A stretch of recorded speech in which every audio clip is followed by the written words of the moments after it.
Hello दोस्तों, स्वागत है आप सभी का एसजी कंसेप्ट पे। दोस्तों, आज हम कंसेप्ट ऑफ द डे का वीडियो लेक्चर नंबर 1 लेके आ रहे हैं। इस सीरीज को जो शुरू कर रहे हैं तो हम डेली इस पे एक नए कंसेप्ट को डिस्कस करेंगे, उसके बेसिक को जानेंगे, ताकि आने वाले एग्जाम में हम समय बचाने के लिए इन कंसेप्ट को डायरेक्ट हैं वो एग्जाम में यूज कर सकें। तो शुरू करते हैं दोस्तों। देखो, हमारे पास एक सर्किल दे रखा है। सर्किल के अंदर 4 पॉइंट हैं, ए, बी, सी और डी। और यहाँ पे ये जो ए बी और डी सी कोड हैं वो पी पर जाके मिलती है, और बी सी और ए डी हैं वो क्यू पे जाके मिलती हैं। तो एग्जाम में जनरली क्या करता है कि अल्फा जो मैंने मान रखा है, अल्फा, बीटा और थीटा, तो इनमें से किन्हीं दो की वैल्यू दोगे। दो की वैल्यूज गिवन होगी और ए की वैल्यू पूछेगा।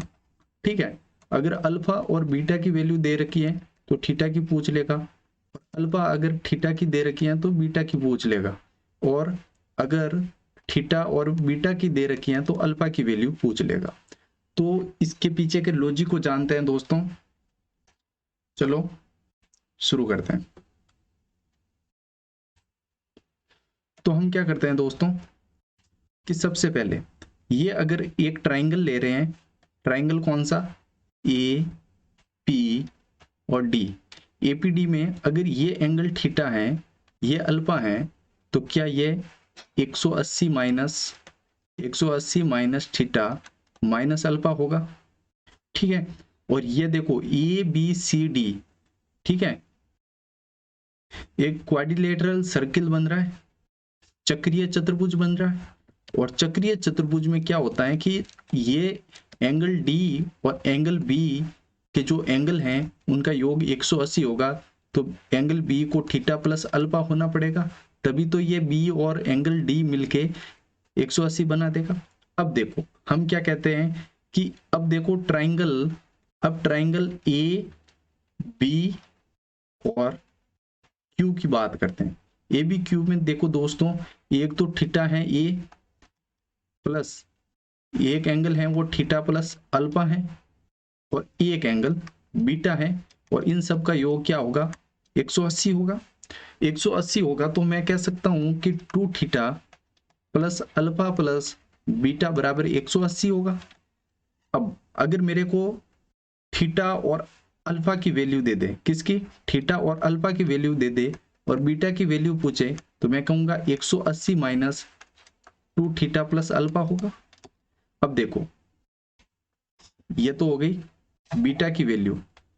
अब मेरे से पूछता है अल्फा की वैल्यू, तो मैं सीधे कहूंगा कि अल्फा की वैल्यू होगी, वो होगी 180 माइनस 2 थीटा प्लस बीटा, ये अल्फा की वैल्यू होगी। अब मेरे से दोनों एक्सटर्नल वैल्यू देके मेरे को थीटा की वैल्यू पूछ सकता है, तो मैं कहूंगा थीटा बराबर 180 माइनस अल्फा प्लस बीटा बटे 2। ठीक है, ये तीनों फॉर्मूले आपको याद रखने हैं। अब इसकी शॉर्ट ट्रिक मैं कैसे आपको बताऊं, आपको कैसे याद करना है। ठीक है,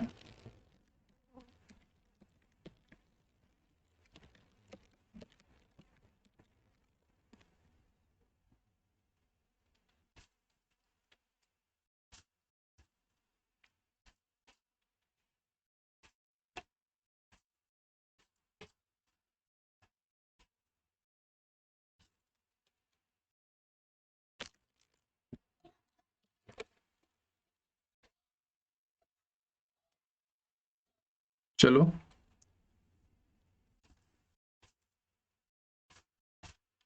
शुरू करते हैं। दोस्तों, जब भी एंगल मान लो बीटा दे रखा है, तो आपको क्या करना है कि जो इंटरनल एंगल है, इंटरनल एंगल क्या है, थीटा, और एक्सटर्नल एंगल कौन से है, अल्फा और बीटा। तो आपको जब बीटा की वैल्यू ज्ञात करनी है तो आपको 180 में से क्या घटाना है, इंटरनल एंगल का दुगुना, मतलब 2 theta plus external angle alpha. अब इनका योग इससे घटाते ही बीटा की वैल्यू आ गई। अब आपको कभी पूछ ले कि अल्फा की वैल्यू क्या होगी, तो वही सेम कंसेप्ट 180 माइनस, अब हम क्या करेंगे, इंटरनल का 2 गुना, इंटरनल क्या है 2 थीटा, और उसका 2 गुना 2 थीटा हो गया, और हम क्या करेंगे इसमें ऐड कर देंगे एक्सटर्नल एंगल, वो निकाल दिया। तो यहाँ से आप कहीं ना कहीं अगर आपको अल्फा और बीटा की वैल्यू देगा तो भी आप ये जब फॉर्मूलेशन, ये कंसेप्ट आपको जब आता है तो आप इजीली इसको सॉल्व कर सकते हो और एग्जाम में टाइम बचा सकते हो। तो मिलते हैं नेक्स्ट कंसेप्ट पे, तब तक के लिए जय हिंद, जय भारत, वंदे मातरम।